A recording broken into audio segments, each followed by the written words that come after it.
Edith, but Aura Fire have opted for this Ruby pick. The thing is, Aura Fire, what they're trying to do, especially with the Irritel as well being banned there in the second phase, is, you know what, ONIC Esports, we know what you're trying to do. You want to go in full dive, you want to prioritize movement speed, and you want to win with speed. And Aura Fire, they want them to slow it down. So Aura Fire have opted to choose a lot of CC in their department to try and make this happen. But when it comes down to it, it all goes back to how they implement that in the game. It's that small margin when it comes down to the execution, because I believe that both of the drafts have been set pretty well for the teams, both of them knowing exactly their win conditions, but I do think that ONIC might have a slight edge when it comes down to the team fights. Ladies and gentlemen, though, the battle for the top. It's time to jump into the land of Dawn for game number 1, Aura Fire versus ONIC Esports. Aura Fire here head-to-head with ONIC Esports, the top 3 teams so far in MPL ID Season 10. I do love this roamer duo combo in the composition of ONIC Esports, and I think that's going to bring them far. Especially we know how Aura Fire likes to play aggressive in that early game. The way that they're able to out-rotate Aura Fire is going to be huge to the playmaking potential. Massive, and here early on you're already seeing that there's a heavy emphasis in mid lane control with High rotating and Kyrie even just sneaking out a creep. High didn't notice that, and Kyrie will have a slight lead as both of them go for the retribution onto the Litho Wanderer. Sans is trying to buy some time. High doesn't win it out. Wow. Wait, Kyrie took it, right? Yeah, Kyrie. Yeah, wow. Kyrie took it, but ONIC Esports, in my opinion, with this draft pick, they are going to really prefer the closest team fight against Aura Fire. They do have one range heroes though, and it is Melissa, but we have to remember that Melissa's potential can be just popped out in about maybe 11 to 13 minutes of the in-game play. Okay! I like this. I like this. Talent's prediction by Axe shows that we have a different prediction with the Indonesian casters. So this is going to get a little spicy. Last time this happened, the English caster predicted right. So we'll see this time though. We'll see. It's the battle not only for Aura ONIC, but also English casters versus ID casters. As Sans is now going to be able to bring everyone back. Kyrie with a lethal counter, securing first blood. Godiva is next on the chopping block. 1 HP, bringing Sans back to pick up the kill. 2-0 for ONIC Esports. And this is what I mentioned earlier with this duo combo, the way that both Samo as well as Sans is able to maneuver around the map a lot quicker, a lot faster. And not only that, they're not just utility, but they also deal a lot of damage. They're going to be able to punish someone like Godiva who likes to get in aggressively. Let's see. Okay, in my opinion, with Matilda in hand of the ONIC Esports team, at least Facehugger can be countered up by the Circling Eagle itself, but okay, here it is. Godiva jumping in high also with a heavy spin, bringing Kyrie back, but he's still not able to actually get up. Very good heavy spin as High picks the turtle up, securing a kill and the turtle. Turtle slain presented to you by the Samsung Galaxy A series. Good trade by Aura. Beautifully done. Beautifully done. Aura Fire know that they aren't going to be able to contest it, especially that you guys have mentioned time and time again. Someone like the Balman has a double retribution, especially with the lethal counter. So how do they go around it? They just take him out from the get-go, and that is how they are going to be able to win in those neutral objectives. That's not all, Eterna. As we can see that when Balmon is been pinched up by the heavy spin, he cannot use retribution at all, making him really cannot do anything at all, and making Aura Fire has the first turtle in this game. Oh, High actually was able to take that with the retribution. Godiva now with the I'm Offended, bringing Sans back. No heavy spin for High, just forces out the flicker from Sans. Very good by Aura Fire right now as they're able to actually equalize in gold.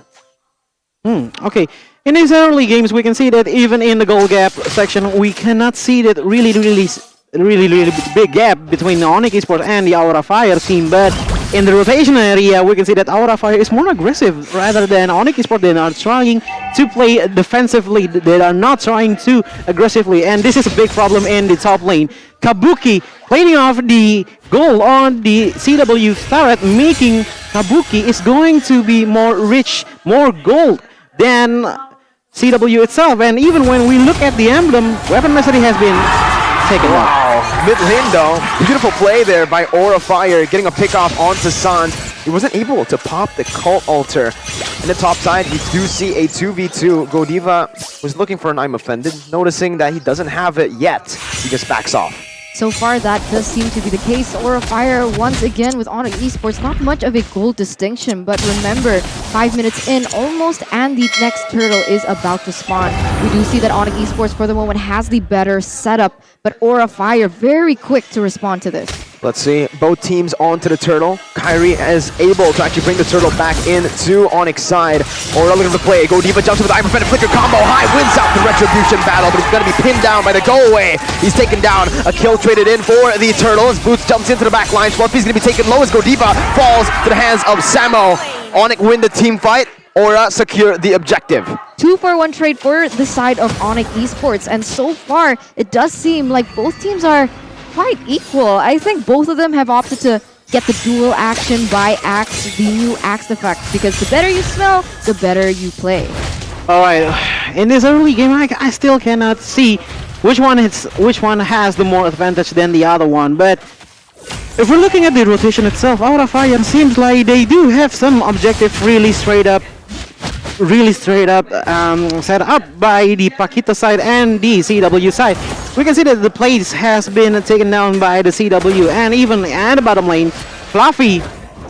We have to remember that Fluffy is the most damage taken players in this season by 3 million point damage. So Fluffy playing with Paquito and against Amasya, this will be a big time for Amasya to catch up on. CW though, with the help of the Cult Altar, is able to outplay the situation up top. It's a kill, and it's on to Facehugger.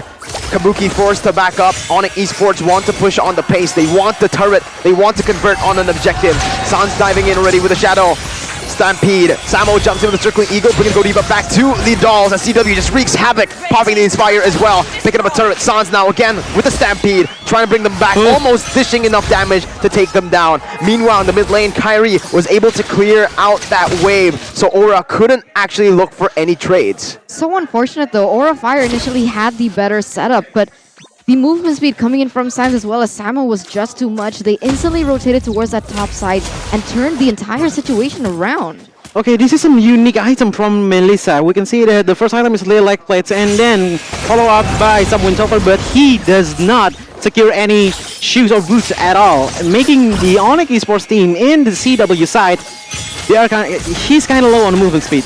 Very low on movement speed. And you can see here, again, Kyrie, this time securing the turtle high. Taken low. Turtle's Lane presented to you by the Samsung Galaxy A series.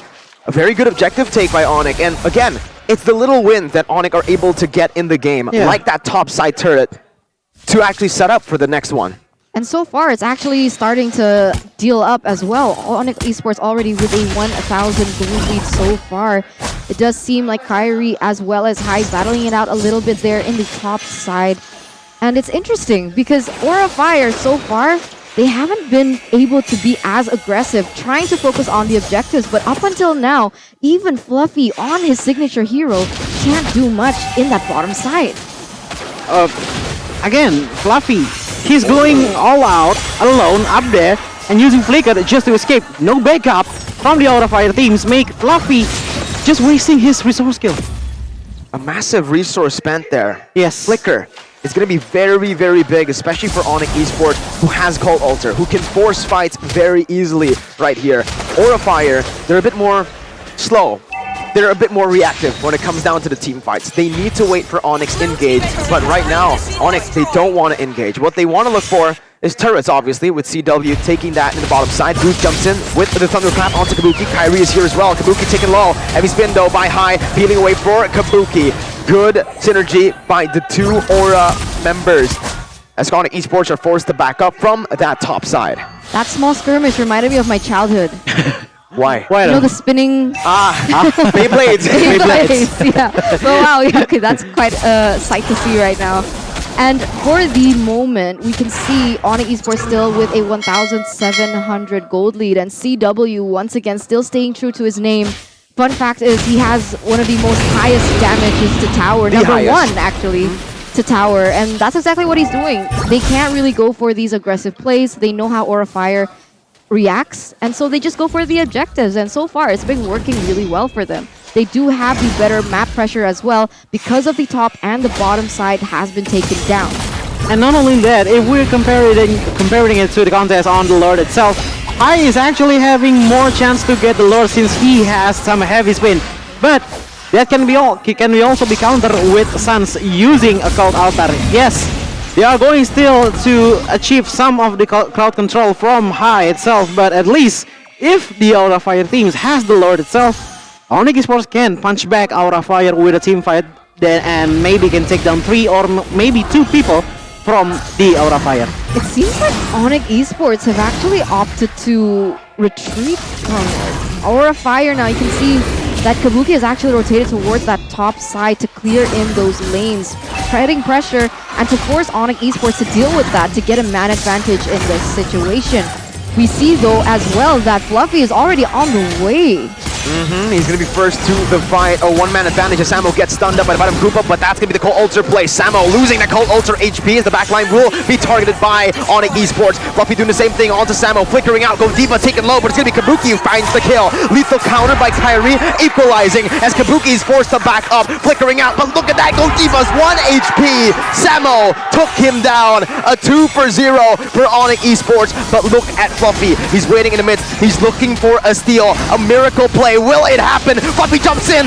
Kyrie denies him the opportunity. Securing the Lord. Presented to you by the Samsung Galaxy A series. Really well played by ONIC Esports in that particular team fight, and it poses the question whether or not Aura Fire drafted enough damage.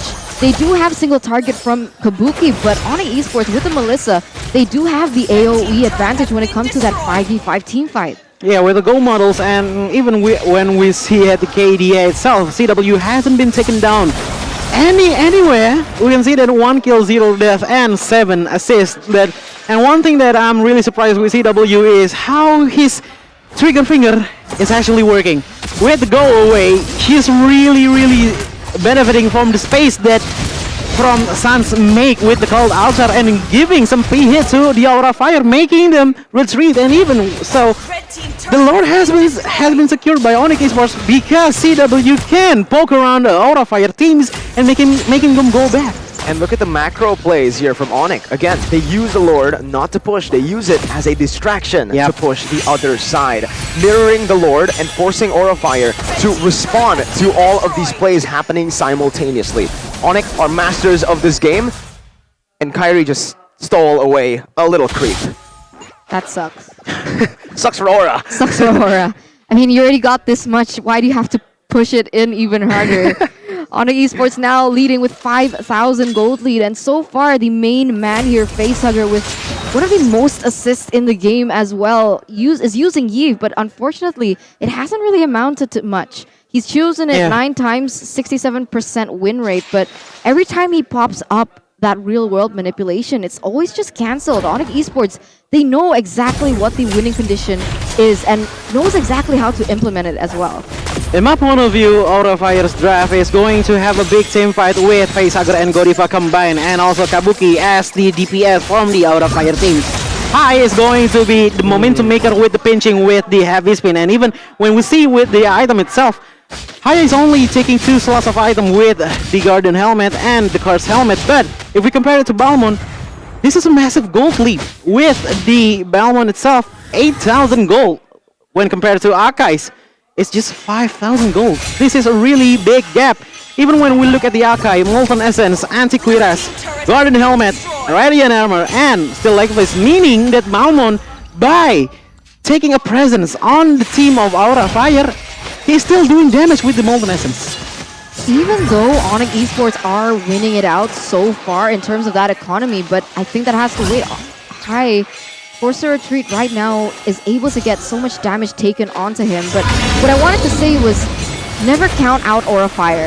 I think this is something that we've seen time and time again. Against all odds, Aura Fire, their instincts are just so sharp. They have that killer instinct. and they know where to go in at the right time and make those crazy plays. It all depends on Too High, Godiva, as well as Facehugger, in my opinion, at the stage, and whether or not they are going to be able to utilize Fluffy to engage or disengage. And it's all about the setup, Eterna. The setup we saw yesterday from Aura and ONIC Esports. Both of them have to be on the top of their games as Boots jumps in onto the flanks, onto Facehugger. Samuel helping him out as well. Facehugger forced to pop that sprint, and again, forced errors across the map.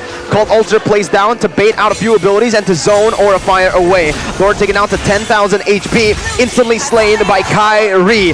ONIC Esports win the setup game, and they get rewarded with an enhanced Lord in the 14th minute. I'm not even mad when I saw Sans using the call out to save Matilda, because that's the strat. The strat is to make a distraction while Balmon from Kyrie is doing the Lord objective. And even in this minute, we can see that Kyrie is securing Blade Armor to fight against Kabuki. And as far as I can see, Aura Fire strat is not going too well until up to this point, because I still didn't see any of the combo that were meant to be in this game. Facehugger and then combines with Godiva. I'm offended. Kabuki is becoming the backline with the DPS itself. Fluffy become the finisher with the jab itself. High become the momentum maker. But no. Did you see any of the momentum? Not No, yet? Not yet. Real-time win probability presented to you by Samsung Galaxy A series as well says that ONIC Esports has a 67% chance to close this game out. What do you think, Eterna? I mean, it really looks so. That Lord is already marching towards that top side, but remember, Aura Fire, they do have the damage and the high ground equipped to be able to defend this at least. But look at the way ONIC Esports are pushing all three lanes. Oh my god. Fluffy already chunked down so low. CW doing CW things as he takes down the turret down below. Base turret number 1 taken down. Lord cleared out by Aura. They're looking for the mid and top side, but it's not pushed up just yet. ONIC might have to take the discipline route, backing off out of this one. Aura Fire can look for a trade. San jumps into the back lines, again jumping in, but look at the disengage from Aura Fire. They're able to pull everyone back right now, but Facehugger's taken low. No members falling just yet for both of the teams, but they look for the base. CW going crazy for it already, and they secure game number 1. ONIC Esports, a massive victory to boost momentum. Very textbook by ONIC Esports, and at the very end, that AoE damage coming in from Melissa.